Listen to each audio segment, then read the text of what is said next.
La roue du temps tourne. Et les âges naissent et meurent,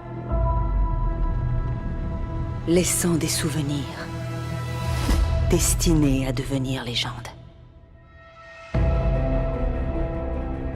Bonjour à tous et à toutes et bienvenue dans la watchlist de Spoilers, ici Guillaume et j'ai le grand plaisir d'accueillir notre premier invité dans ce format puisque je suis en compagnie de Sylvain alias Captain Popcorn. Merci de ta présence Sylvain, comment tu vas ? Je vais comme un créateur de contenu, donc tu sais, je suis assailli de doutes existentiels. Non, ça va bien, merci beaucoup. Très content d'inaugurer, le mot que je cherchais, le format avec toi. On va, je pense, développer petit à petit sur ce nouveau format watchlist là qu'on étraîne depuis l'été, la présence d'invités, parce que on n'a pas tous le temps, tous et toutes au sein de Spoilers, de tout regarder, et puis il y a parfois des sujets, il faut le dire, qui intéressent plus certaines personnes que d'autres. Moi, par exemple, je suis pas trop versé dans l'horreur, alors la maison Usher, peut-être que je passerai à côté. Mais peut-être que d'autres invités et d'autres membres du podcast y reviendront, très certainement d'ailleurs, à travers un format watchlist. En tout cas, voilà, du coup, bienvenue chez nous et peut-être que ça sera la première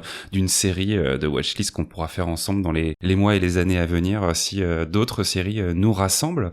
Sylvain, je précise quand même, pour nos auditeurs et auditrices, tu es le créateur de la chaîne YouTube Captain Popcorn, donc comme je le dis, où tu chroniques et théorises principalement sur des films et des séries des genres de l'imaginaire depuis 2017. Perso, je t'ai connu surtout autour de tes vidéos sur la série Westworld, où tu théorisais autour des premières saisons et jusqu'à la fin, une série qu'on aime aussi beaucoup chez Spoilers, et tu animes également depuis 2021 la chaîne Captain Jeux de rôle, où tu réalises des actual plays, donc c'est des parties de jeux de rôle en direct au sein d'univers connus. Tu as notamment fait une campagne dans l'univers du Seigneur des Anneaux que tu affectionnes particulièrement, mais aussi à travers tes créations originales comme avec l'univers des terres profanes. On peut dire, je pense, après cette petite présentation, sans trop se tromper, que tu es un grand fan du coup des genres de l'imaginaire et particulièrement de la fantasy. Je pense qu'on peut le dire. Après, j'ai envie de réagir sur ce que tu t'évoquais, l'impossibilité pour tous les membres de l'équipe de tout voir. M'en parle pas, Ouais. Quelquefois, dans mes commentaires, j'ai pourquoi tu parles pas de cette série, tout ça, machin. Généralement, c'est parce que je l'ai pas vu ou parce que voilà, je ne peux pas faire des vidéos surtout parce que c'est très long. Mais oui, la fantasy, c'est un amour de jeunesse qui ne s'est jamais démenti.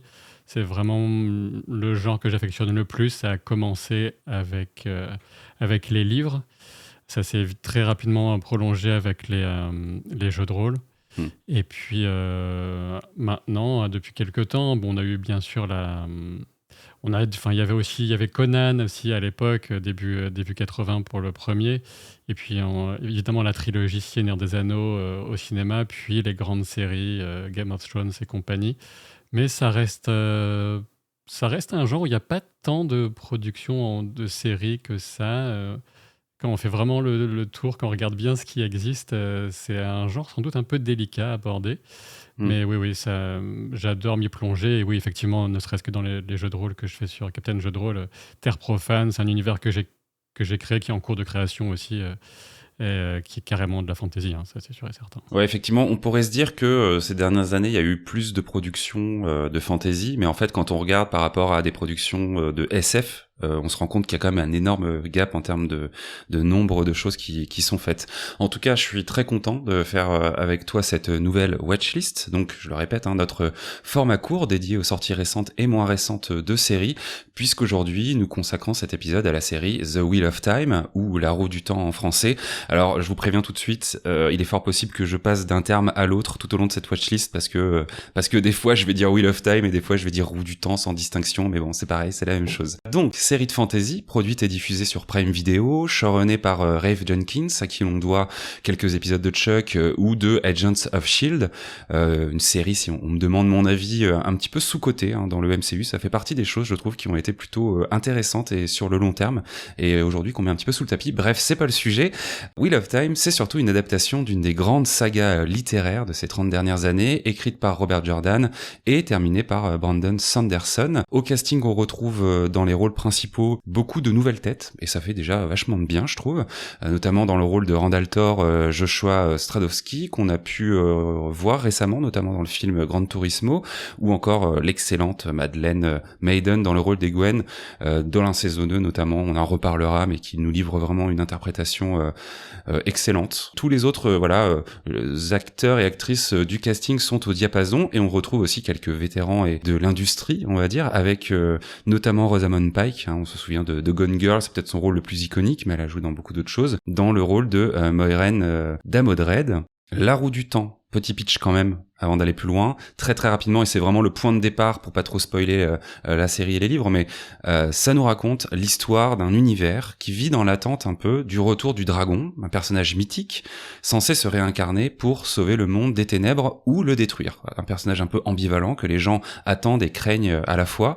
Pendant des années, Moiraine Sedai, donc le personnage incarné par Rosamund Pike, qui est membre d'une caste de femmes au pouvoir puissant, n'a de cesse de chercher ce dragon réincarné jusqu'à la découverte de 5 jeunes gens, tous et toutes Taverine, c'est-à-dire dans l'univers de cette saga promis à un grand destin et pouvant être cet être légendaire, sauveur ou destructeur. En tout cas, c'est le point de départ de la série, ou en tout cas, c'est un peu ce qu'on essaye de nous faire croire, et on verra très vite que ces 5 personnages et toute la galerie d'autres personnages secondaires qui les entourent vont être promis à un destin important et vont changer la face du monde.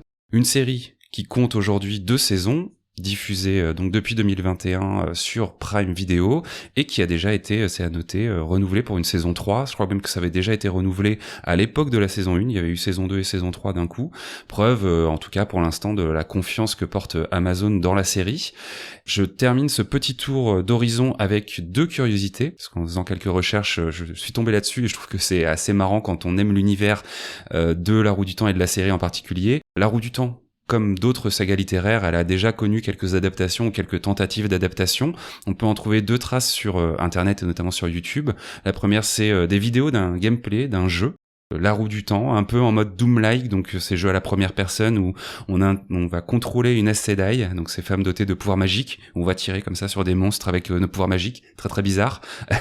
Mais voilà, une petite curiosité à voir en vidéo. Et aussi un pilote de 22 minutes pour une potentielle série, déjà à l'époque de Wheel of Time, développée en 2015, avec dans les rôles titres, en tout cas dans ce qu'on voit dans le pilote, Billy Zane et Max Ryan, et qui se serait intitulée Winter Dragon, donc une série qui a pas du tout été créée par la suite, mais dont on peut trouver quelques traces sur les réseaux sociaux et sur YouTube. J'ai envie de réagir vite fait à dans ce que tu viens d'évoquer, c'est que plus pour la blagounette, Rafe Judkins, le showrunner, est notamment aussi connu parce qu'il était un des candidats de Survivor, c'est la version américaine de Koh-Lanta, enfin qui a inspiré Koh-Lanta.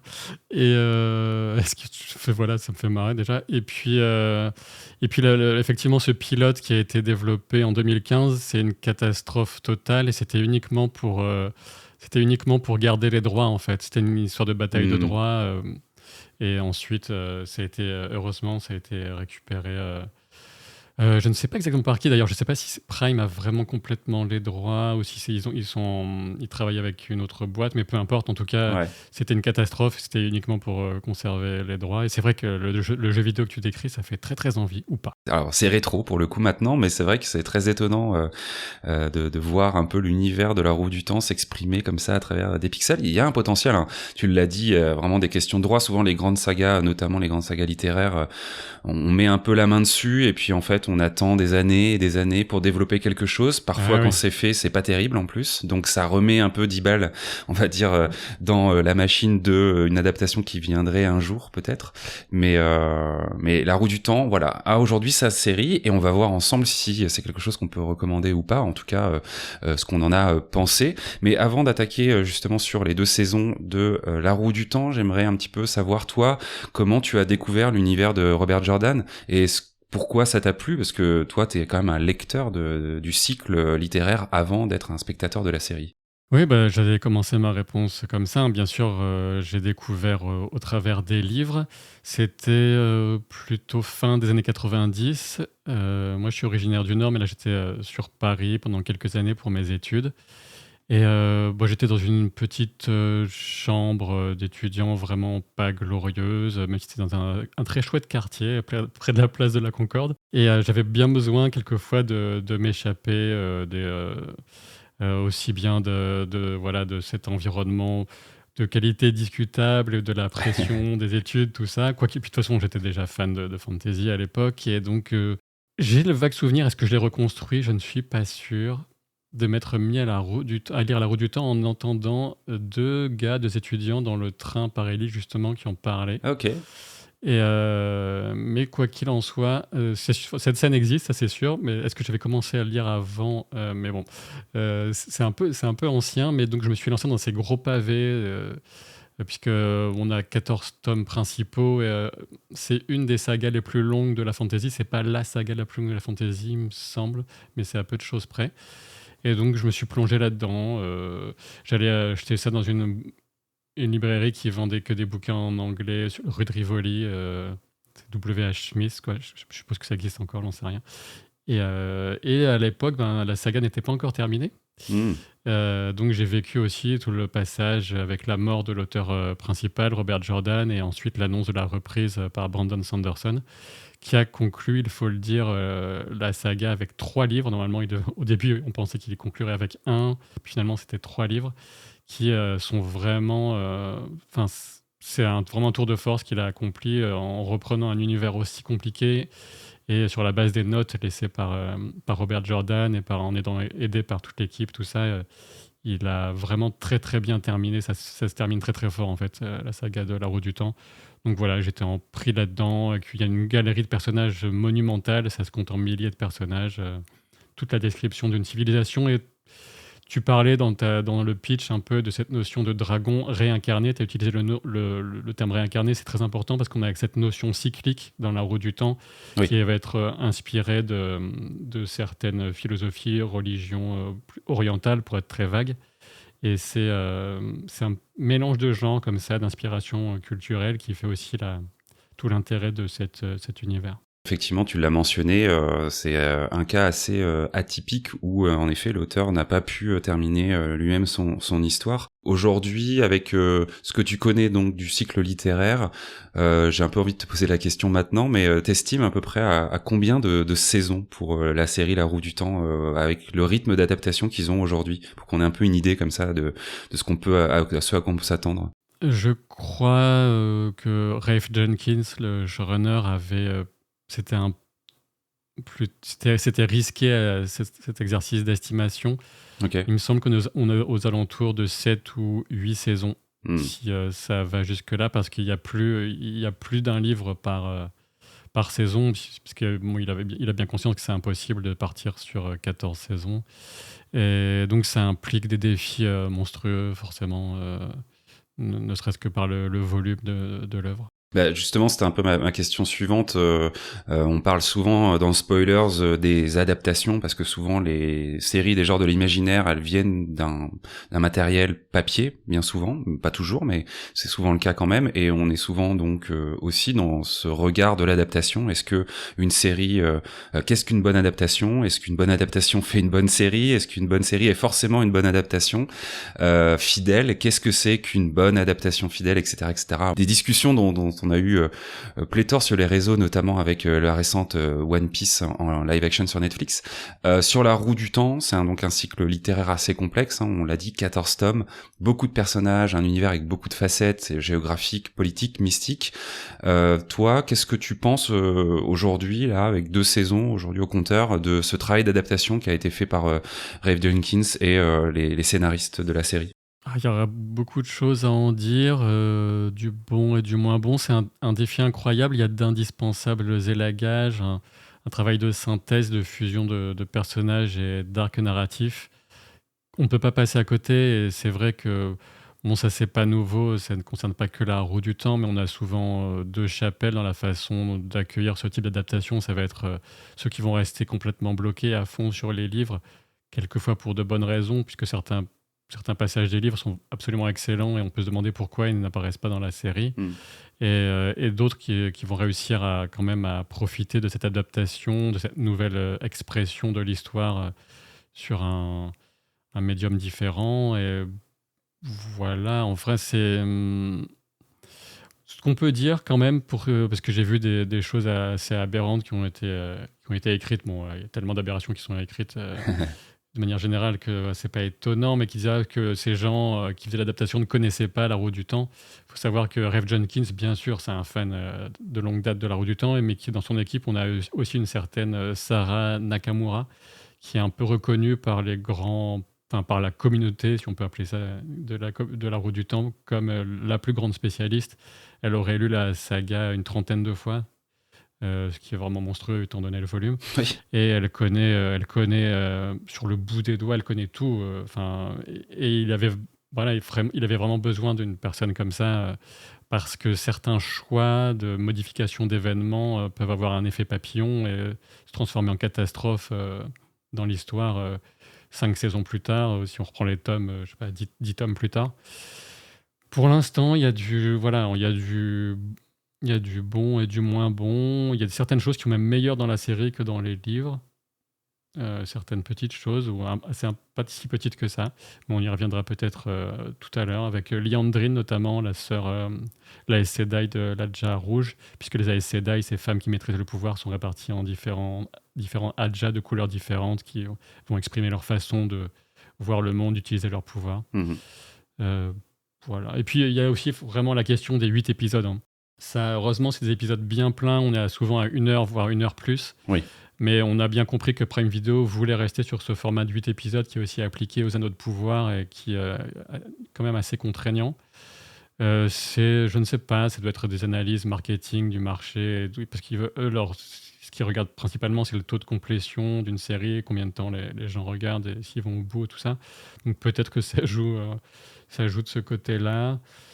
Peut-être aussi c'est pour ça qu'ils n'avaient pas laissé le générique en cette saison 2. On a retrouvé le générique, le beau générique d'ailleurs, avec une belle musique. On l'a retrouvé que sur le dernier épisode de cette saison 2. Et c'est peut-être pour éviter que les gens zappent pendant le générique. Ça peut être des choses comme ça, ou tout simplement pour vraiment optimiser le temps de narration dans les épisodes. Mais c'est un défi impossible hein, d'une certaine façon. Donc pour l'instant, on a une hausse de qualité entre la première et la deuxième saison, ce qui est déjà un bon signe, on va dire. Ouais, effectivement, moi je noterais aussi, même si l'œuvre de Jordan, enfin, j'en suis pas du tout connaisseur, j'ai commencé à lire les livres après avoir regardé la saison 1, parce que justement j'avais beaucoup aimé la saison 1, et donc j'ai eu envie d'aller plus loin. Et bon, ce qui est drôle, c'est que du coup je n'avance pas aussi vite que je le voudrais, donc j'en suis à peu près à la moitié du 2e tome, donc quelque part je pense que la série m'a un petit peu spoilé des choses, mais je peux voir d'ores et déjà quand même ce travail d'adaptation, et notamment des gros morceaux, notamment sur cette saison 2 d'histoire avec Rand et Lanfear qui du coup n'apparaissent pas du tout et qui sont presque ellipsés dans ce début de saison 2 et qui apparaissent dans le livre. En tout cas, leur rencontre est explicitée et elle l'est vraiment d'une manière qui est un petit peu particulière. Mais je trouve que la série, en tout cas, et ça fait beaucoup de bien dans un univers fantasy qui est quand même souvent codifié et qui est souvent très masculin. La série... le livre le fait aussi, puisque évidemment il propose ces personnages féminins forts, des Aes Sedai, des différentes Adja de couleurs, etc. Mais la série va encore plus loin en mettant vraiment aussi en avant les 2 personnages d'Egwene et de Nynaeve, et on a vraiment cette espèce de parité, ou en tout cas de diversité et d'équilibre dans la série. Et je trouve qu'il y a un aspect qui est vraiment moderne en ça, l'adaptation, et en tout cas la série est plutôt intéressante aussi à suivre. Et ce qu'il faut savoir, c'est que je suis pas du tout moi qui invente la chose, hein, c'est que c'est assez reconnu pour avoir joué ce rôle de transition entre la fantasy classique et la fantasy moderne, en fait, la Ouais. Roue du Temps. Et juste, entre autres, dans cette approche des personnages féminins, et c'est vrai qu'il y a toute une réflexion sur qui a le pouvoir dans le monde réel et dans ce monde imaginaire, qui n'a pas de nom d'ailleurs, le monde de Randall Saw. Et là, effectivement, on peut quand même le dire aussi, parce que c'est révélé très rapidement dans la première saison, c'est qu'il y a cette histoire de pouvoir magique, le pouvoir unique. Et dans cet univers, dans son état actuel, il n'y a que les femmes qui peuvent utiliser sans risque ce pouvoir, sinon les hommes qui ont le malheur d'avoir accès à ce pouvoir, car c'est très rare, sont condamnés à devenir fous à cause d'une malédiction que le ténébreux a placée sur la partie masculine du pouvoir, entre guillemets. Il y a plein de petites spécificités comme ça qui font qu'en effet la série part sur un un début quelque part un petit peu classique, et en fait c'est aussi voulu par l'auteur à l'époque, mais s'émancipe un peu de ces règles pour justement apporter beaucoup de fraîcheur à cet univers de fantasy et beaucoup de modernité, quoi. On va du coup attaquer sur la série et ce qu'on a pensé maintenant de la série. Toi, t'étais assez impatient de la découvrir. Est-ce que ça a un petit peu été comme ces gens qui étaient fans du Trône de Fer quand ils ont su qu'il y avait une série? Est-ce que tu attendais ça avec impatience? Est-ce que comment t'as comment t'as appréhendé cette première saison et la réception de cet univers sur le petit écran? Qu'est-ce que t'en as pensé? Ah bah moi, j'étais exactement déjà à l'époque du Trône de Fer, j'étais dans la même situation puisque j'étais un lecteur et j'attendais de pied ferme voir ce que ça donnerait. J'ai pas été déçu, enfin on va pas revenir sur... À partir d'un moment, j'étais un petit peu déçu, mais bon, Oui. mais bon voilà, ça reste une très grande série de Game of Thrones que je ne renie pas, clairement pas. Et j'étais un peu, oui, j'étais dans l'expectative, je me demandais vraiment ce que ça donnerait. J'avais des craintes et des espoirs, hein, et finalement, dans l'ensemble, j'ai nettement, on va dire, nettement plus apprécié la première saison que la moyenne de ce que j'ai pu avoir comme retour autour de moi. J'étais surpris et pas surpris parce qu'en fait, le début, comme tu le soulignais très justement, est extrêmement classique. Certains choix, peut-être un peu discutable. La toute première scène de la saison, je la trouve un peu cheap avec Liandrin qui poursuit deux gars. J'étais pas convaincu. Et l'arrivée de Moiraine et de Lan, son champion, dans un peu théâtral, un peu étrange, dans dans le village des héros, on va dire. Mais de toute façon, c'est clair et net. Le classicisme du début correspond à ce qu'a sans doute en partie voulu faire à l'époque Robert Jordan quand il écrivait pour s'inscrire complètement dans les traces de Tolkien, pour ensuite s'en détacher et créer vraiment son propre univers déjà. Enfin, il y a énormément de différences. On n'est vraiment pas tant que ça dans la fantasy classique. Mais au début, on croit que c'est super classique et on a ce parcours du héros avec le héros, les héros qui sont voilà, des paysans dans un coin du monde et qui sont appelés par une figure magicienne comme peut le faire Gandalf à des aventures incroyables. Et tu te dis, oh, mais ouais, c'est vraiment super classique. Et après, au fur et à mesure, ça te prend de plus en plus d'ampleur et ça s'éloigne de différentes façons de ce classicisme. Après, j'avais aussi les 2 premiers épisodes, je crois, j'avais eu la chance de les voir sur un écran de cinéma. J'avais gagné un concours organisé par la Pierre de Tir, qui est le plus ancien site de fans, essentiel site de fans français autour de la saga. Et donc j'avais regardé ça avec eux, ils avaient apprécié aussi, donc j'étais plutôt confiant. Mais après, ensuite, je me suis rendu compte que nous, en tant que lecteurs, on voyait beaucoup plus le potentiel de la série que les non-lecteurs. Alors évidemment, il y a des exceptions, comme toi et d'autres qui ont accroché. Mais j'étais étonné d'entendre parfois dire que c'était cheap, alors que moi, ne serait-ce que le premier épisode, je le trouve pas cheap, sauf la première scène, comme j'ai dit, mais les Trollocs, qui sont ces créatures, j'ai trouvé très bien faites, à vrai dire, dans le premier épisode, et l'usage du pouvoir, la façon dont c'était interprété par Rosamund Pike, qui a vraiment, enfin, c'est un des gros points forts de la série en termes d'interprétation. Et après, en saison 2, on a aussi d'autres gros joueurs qui apparaissent et d'autres interprètes qui se révèlent. Comme tu parlais de Madeleine Madden, qui est vraiment dans le rôle d'Egwene, qui est vraiment excellente, qui est servie par un super script sur la saison 2. Et voilà, j'avais hâte chaque semaine de voir le nouvel épisode. Et j'ai trouvé malheureusement que parfois, alors que justement le temps est vraiment compté sur cette série, avec que 8 épisodes, avec tout ce qu'il y a raconté, parfois il y avait des inventions qui passaient pas mal, mais quand on connaît le livre, on se dit mais pourquoi ils en ajoutent alors qu'on sait qu'ils ne pourront pas tout raconter. Et le dernier épisode m'avait beaucoup déçu, mais on le sait, ils ont été beaucoup impactés par le départ d'un acteur, l'interprète de Matt, qui est parti pour des raisons qu'on ignore toujours, des raisons personnelles. Donc ils ont dû remanier le script, plus le Covid qui frappait très fort et qui avait gêné le travail sur les effets visuels, etc. Mais il y a quand même des choix scénaristiques très étranges sur le dernier épisode de la première saison. Encore une fois, quand on connaît les livres, c'était encore plus flagrant, qui m'avait laissé un goût un peu amer.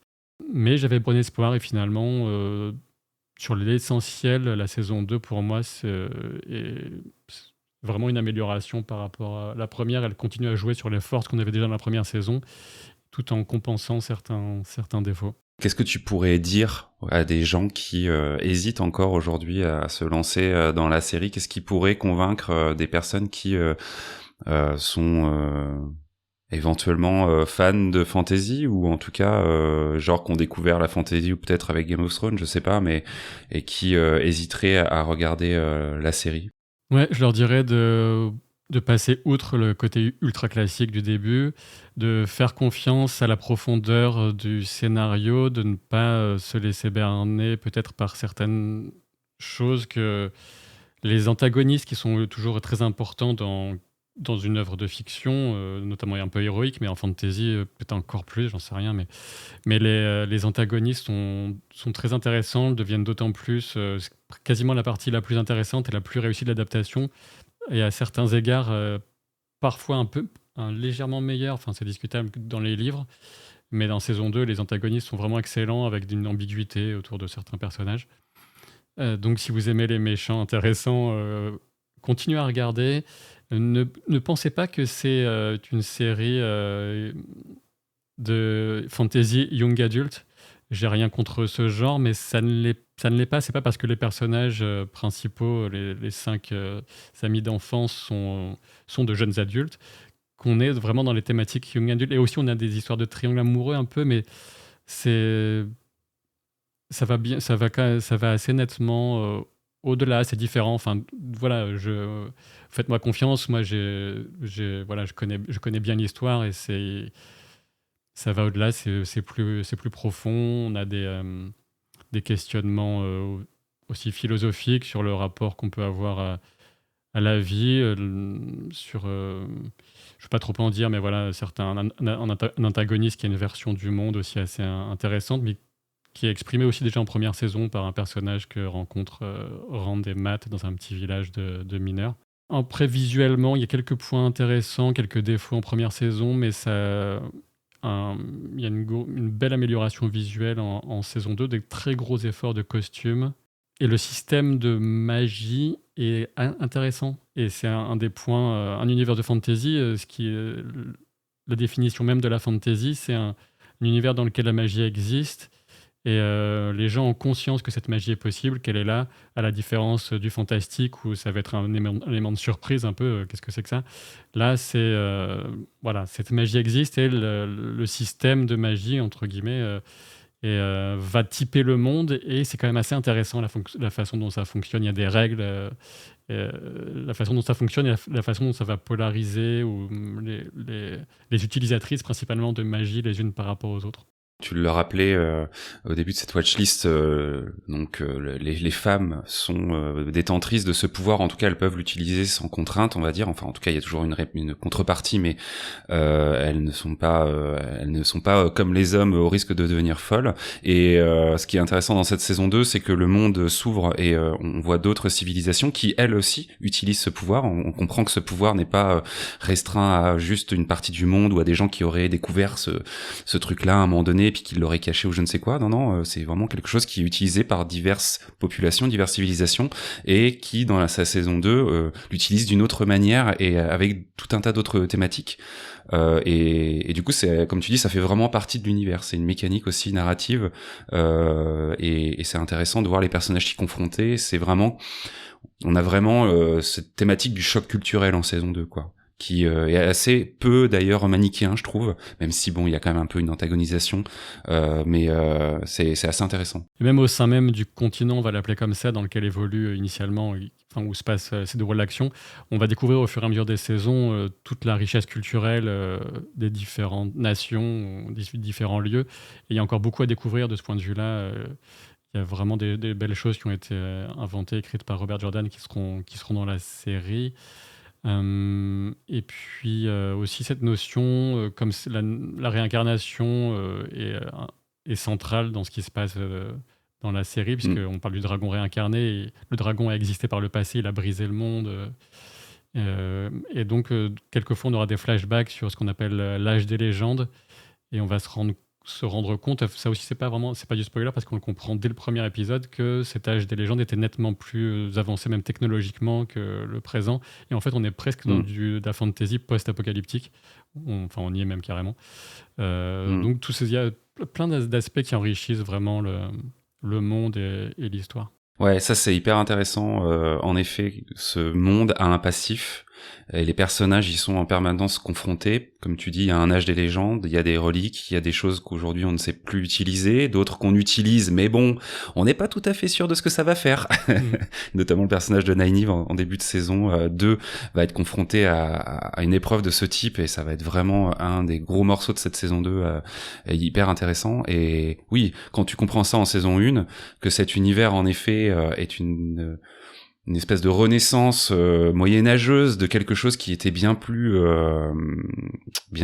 développé, je trouve que ça donne une richesse et une densité qui vient par petites touches, mais qui densifie vraiment l'univers de la roue du temps, quoi. Mon avis, moi, rapidement, comme je le disais, j'avais beaucoup aimé la saison 1. D'ailleurs, on en avait parlé dans une émission qui s'appelle La Fantasy en série, si vous voulez aller écouter ça.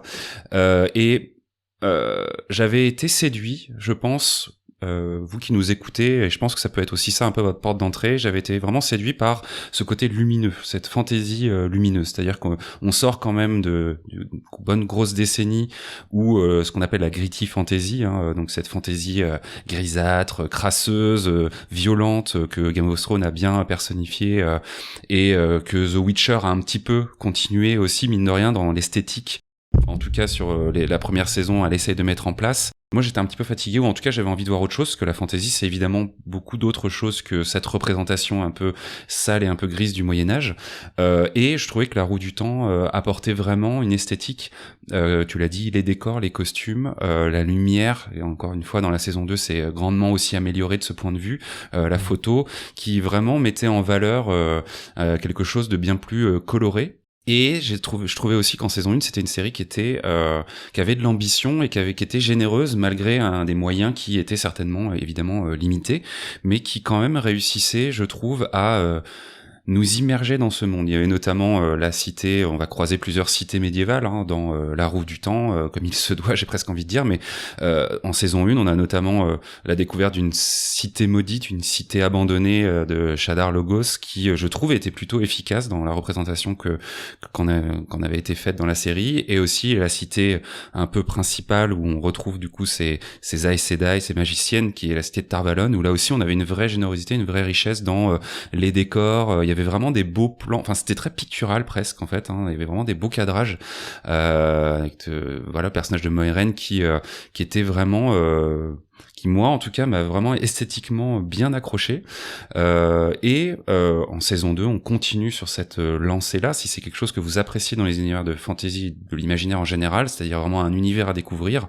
c'est quelque chose que vous aurez avec la roue du temps et qui continue de se développer avec la saison 2, puisqu'on découvre toute une nouvelle culture avec cet empire qui vient un petit peu envahir par petites touches le continent de nos héros, comme tu le disais, notamment, voilà, mais aussi d'autres choses plus politiques peut-être, même si c'est assez timide, avec cette cité du Kairen qui nous montre une autre typologie de pouvoir en présence. Et en tout cas, moi personnellement, c'est vraiment quelque chose qui m'a plu dans la saison 1 et qui a été continué dans la saison 2. On le disait aussi, c'est effectivement, il y a une intrigue qui certes est assez classique, mais qui joue. Moi, ce que j'ai vraiment aimé, c'est qu'on est vraiment quand même sur l'histoire des personnages. J'ai l'impression que souvent dans les univers un peu imaginaires, on a un peu tendance à essayer de faire le choix entre est-ce qu'on raconte l'histoire de l'univers ou est-ce qu'on raconte l'histoire des personnages. Et là, on raconte vraiment principalement l'histoire des personnages, et la sérialité joue à plein dans cette construction qu'on a de ces personnages. Et je trouve que justement, le personnage de Matt, dont tu disais que l'acteur dans la saison 1 avait été parti et avait dû changer un peu les plans, a une construction un peu lente mais intéressante dans cette saison 2, et moi j'ai été personnellement assez touché d'une scène en particulier, un peu de révélation du personnage dans cette saison 2.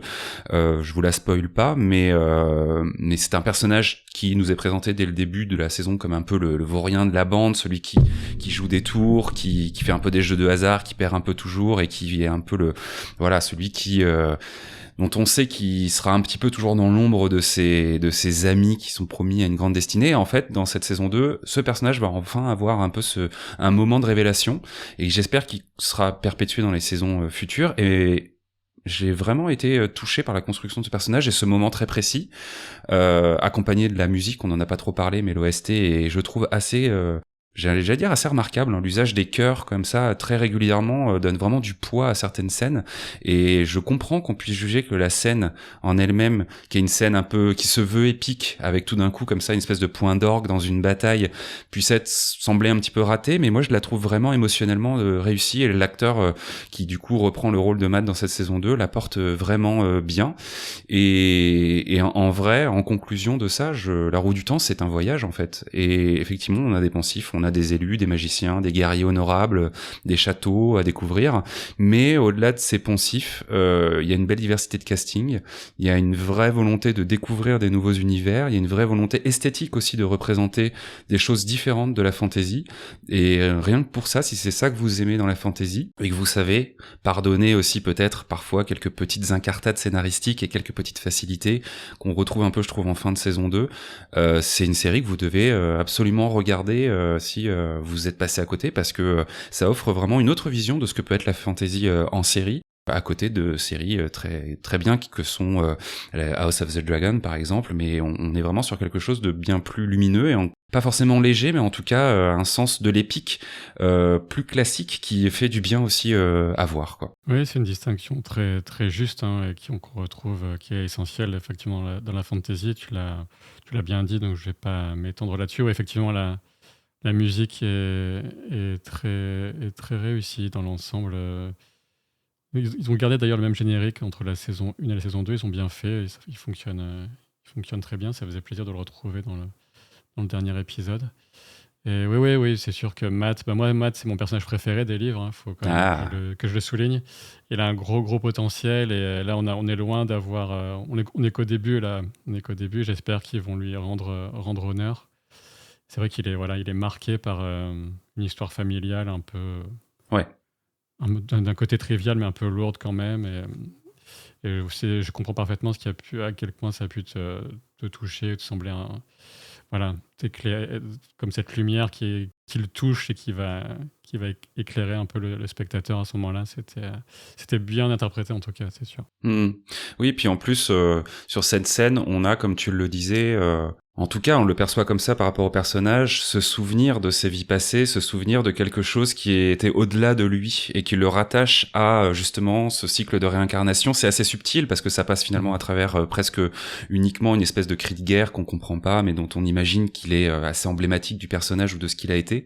Et par petites touches comme ça, justement, ça donne de l'épaisseur à ce personnage de manière assez incroyable. Et au final, c'est presque le petit point de déception que je donnerais pour cette saison 2, c'est que on sent qu'ils ont été un petit peu obligés de mettre certains personnages en retrait sur les derniers épisodes, malgré des promesses faites en début de saison, pour justement permettre d'avoir ces moments plus pour d'autres personnages, quoi. Et on a un peu un passage de relais entre le début de la saison qui fait la part belle à Nynaeve et à Rand, et à Egwene aussi à un moment donné, mais qui fait un peu la transition, et vers la fin du coup où on a effectivement plus un retour en force de Matt et pour le coup d'Egwene qui se révèle vraiment à la fin de la saison, quoi. Donc bon, j'imagine qu'effectivement il faut faire des choix, mais c'est un petit peu dommage parce que il y a pas assez d'épisodes. Ouais, c'est ça. Et les personnages, on porte tous en eux une promesse qu'on aimerait voir se réaliser bientôt, quoi. Ouais, j'aime beaucoup Perrine aussi, mais il me déçoit de plus en plus dans la série. Je ne peux pas terminer sur un point négatif, bien sûr, mais en tout cas, ouais, Matt, gros potentiel, excellent personnage, très très drôle en plus dans les livres, très irrévérencieux.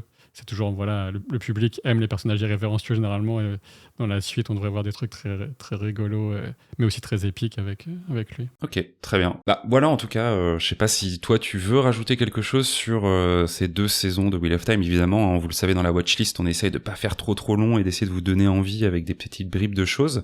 On aurait pu en parler encore des heures. Je voudrais juste souligner, comme tu invitais bien les gens à le découvrir, et je pense que c'est une vraie découverte pour pas mal de Français, parce que autant le livre est la saga est très populaire, très connue. Ça s'est beaucoup vendu, hein. Ça fait partie des gros best-sellers de la fantasy aux États-Unis, notamment.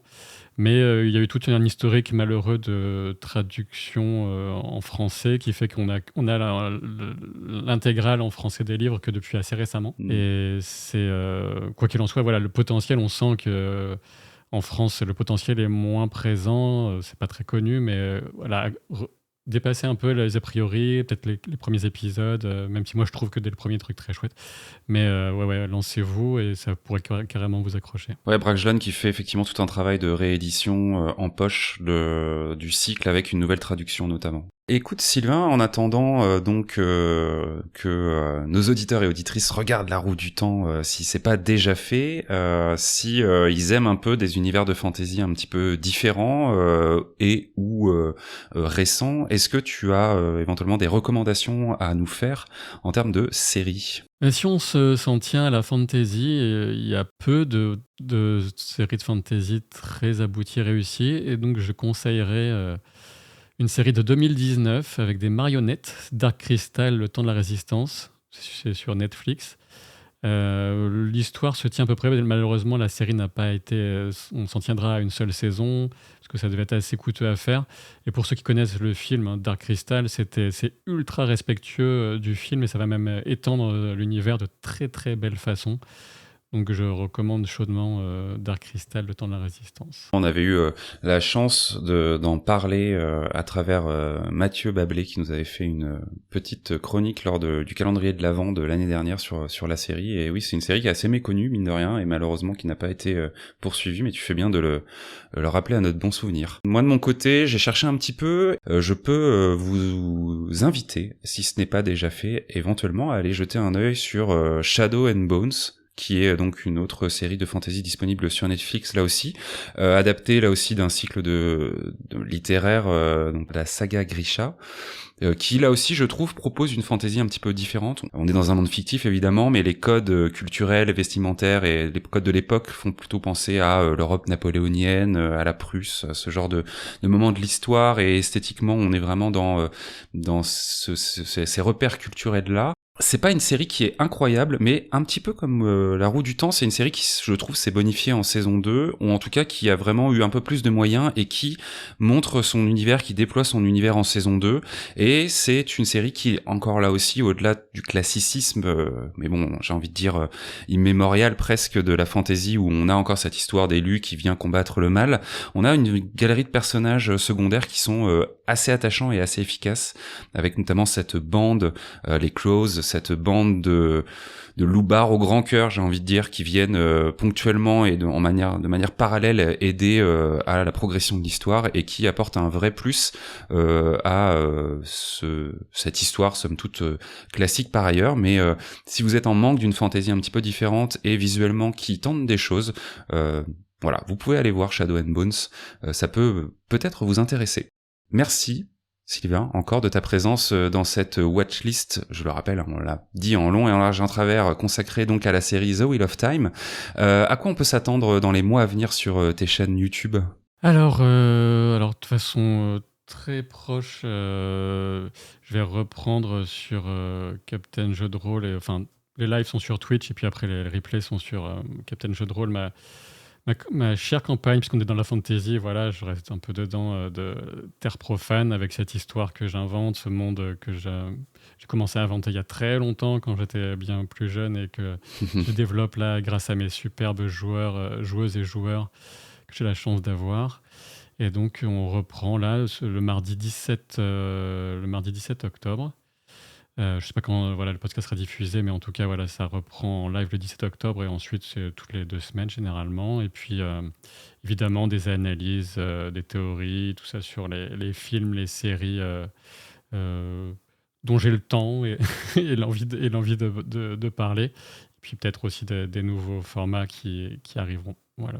Ok, oui, c'est vrai qu'on le rappelle, hein, mais tu fais partie de ces gens qui essayent à tout craint de suivre l'actualité pour nous apporter un éclairage sur les séries du moment. En ce moment, tu parles évidemment de Loki, tu viens de terminer Ahsoka et La Roue du Temps qui est un petit peu en parallèle.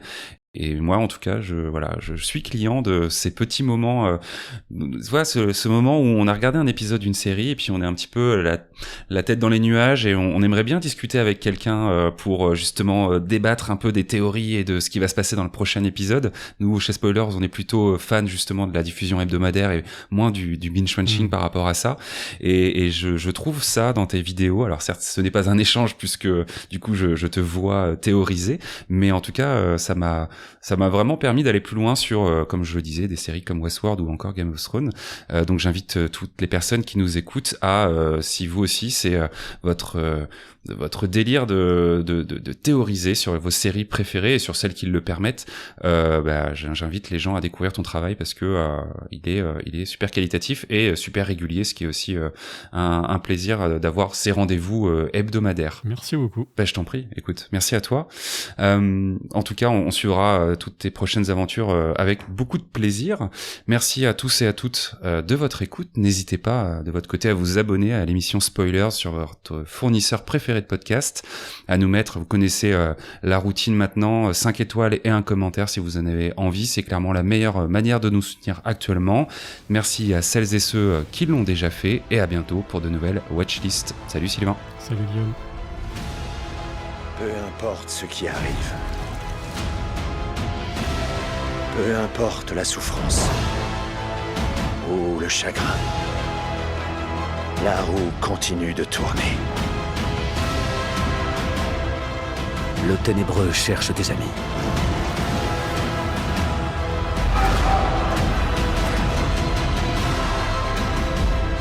L'ultime bataille approche. Tout va dépendre de ce que tu feras. Désormais, quoi qu'il arrive, nous ne pouvons plus faire marche arrière.